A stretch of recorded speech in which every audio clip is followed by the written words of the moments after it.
அனைவருக்கும் வணக்கம். சற்றுமுன் வெளியான முக்கிய அறிவிப்பின்படி குடும்ப அட்டைதாரர்கள் அனைவரும் பயன்பெறும் வகையில் அவர்களுக்கு பொங்கல் பரிசு தொகுப்புடன் கூடிய ரொக்க பணம் வழங்குவது குறித்தும் மேலும் ரேஷன் கடைகள் குறித்தும் முக்கியமான தகவல்கள் வெளியாகி உள்ளன. இதை பத்தி நம்ம வீடியோல பார்க்கிறோம். வீடியோவை ஸ்கிப் பண்ணாம பாருங்க. வீடியோக்குள்ள போறதுக்கு முன்னாடி இந்த வீடியோக்கு ஒரு லைக் பட்டனை பிரஸ் பண்ணிக்கோங்க. இப்பதான் நம்ம சேனலுக்கு ஃபர்ஸ்ட் டைம் பாருங்கன்னா சப்ஸ்கிரைப் பட்டனை பிரஸ் பண்ணிக்கோங்க. கூடவே பெல் ஐகான் பட்டனை பிரஸ் பண்ணிக்கோங்க.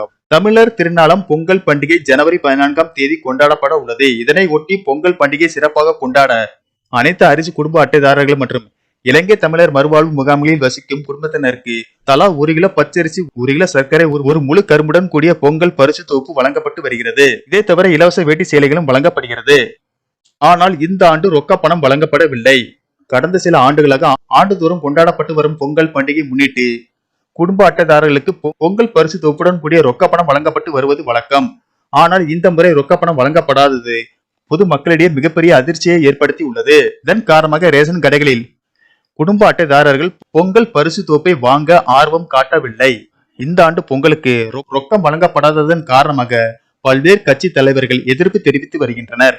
மேலும் பொங்கலுக்கு இன்னும் ஒரு சில நாட்களே உள்ளதால் கடைசி நேரத்திலாவது ரொக்க பணம் ரூபாய் 1000 வழங்க வேண்டும் என்று பொதுமக்கள் தமிழக அரசுக்கு கோரிக்கை விடுத்து வருகின்றனர். இது குறித்து தமிழக அரசு ஆலோசித்து வருவதாகவும் இதற்கான அறிவிப்பு சட்டசபை கூட்டத்தொடரில் வெளியாக வாய்ப்புள்ளதாக கூறப்படுகிறது. இந்த நிலையில் இந்த ஆண்டுக்கான பொங்கல் பரிசு தொகுப்பு வருகிற 13ஆம் தேதி வரை வழங்கப்பட உள்ளது. அந்த நாட்களில் பெற முடியாதவர்கள் பொங்கலுக்கு பின்னர் அரசு அறிவிக்கும் ஏதாவது ஒரு நாளில் தொகுப்பினை பெற்றுக் கொள்ளலாம் என்று தெரிவிக்கப்பட்டுள்ளது. இந்த நிலையில் பொங்கல் பரிசு தொகுப்பு அனைத்து நியாய விலை கடைகளிலும் விடுமுறை இன்று வழங்கப்பட்டு வருவதால் இந்த பணி நாட்களை ஈடு செய்யும் விதமாக ஜனவரி 15 மற்றும் 22ஆம் தேதிகளில் ரேஷன் கடைகளுக்கு விடுமுறை அறிவிக்கப்பட்டுள்ளது.